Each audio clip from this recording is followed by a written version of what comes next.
कैसे हैं आप लोग। उम्मीद करता हूँ बहुत बढ़िया होंगे। तो चलिए दोस्तों आज की वीडियो शुरू करते हैं। यदि मेरे चैनल पर नए होंगे तो चैनल को सब्सक्राइब करिए, बगल वाला जो घंटा का निशान है उसे भी दबा दीजिए। दोस्तों इनको कौन है, इनका नाम है शिल्पी राज और विजय चौहान। जी हाँ, और सबसे ब्रेकिंग न्यूज आपसे बता दूं कि शिल्पी राज और विवेक पटेल में बहुत ज्यादा लफड़ा चल रहे थे, जो आप लोग हर वीडियो पे देख रहे थे। लेकिन इस समय के सबसे अपडेट न्यूज आपसे बता दूं कि शिल्पी राज के जो भाई हैं विजय चौहान पर भड़क गए हैं और कह रहे हैं कि शिल्पी राज को सब लोग इस्तेमाल कर रहे हैं। अगर शिल्पी राज नहीं होती तो विजय चौहान और विवेक पटेल इस समय वायरल नहीं हुए होते।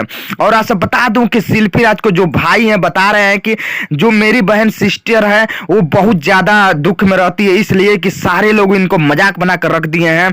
और आपसे बता दूं कि शिल्पी राज इस समय के डेट में बहुत ज्यादा पॉपुलर है, तो विवेक पटेल की वजह से पॉपुलर है। और आपसे बता दूं कि जो शिल्पी राज के भाई है वो बता रहे हैं कि अगर शिल्पी राज नहीं होती तो विजय चौहान को भी कोई नहीं जानता, और विजय चौहान के साथ शिल्पी राज अब बिल्कुल नहीं रहने वाली है, क्योंकि अब शिल्पी राज मेरे साथ रहेगी। उनके भाई के कहने के अनुसार, एक भाई के कहने के अनुसार है कि शिल्पी राज अब मेरे स्टूडियो में काम करेगी। जी हाँ, इस समय के सबसे ब्रेकिंग न्यूज जैसे बता दूं कि शिल्पी राज के जो भाई हैं बोले हैं कि खुद का मैं एक स्टूडियो खोलूंगा और उसमें आप शिल्पी राज गाना गाएगी, और जो भी लिखना होगा राइटर का काम करेंगे, मैं स्वयं लिखता हूँ गीत। और आपसे बता दूं कि शिल्पी राज के जो भाई हैं वो भी सिंगिंग करते हैं और खुद लिखते भी हैं। ऐसी अपडेट न्यूज देखने के लिए मेरे चैनल को आप सब्सक्राइब करिए, और आप लोग बताइए किस तरह से न्यूज मैं लेकर आऊंगा आपके सामने जो आपको पसंद हो। आप लोग कमेंट करके जरूर बताइएगा।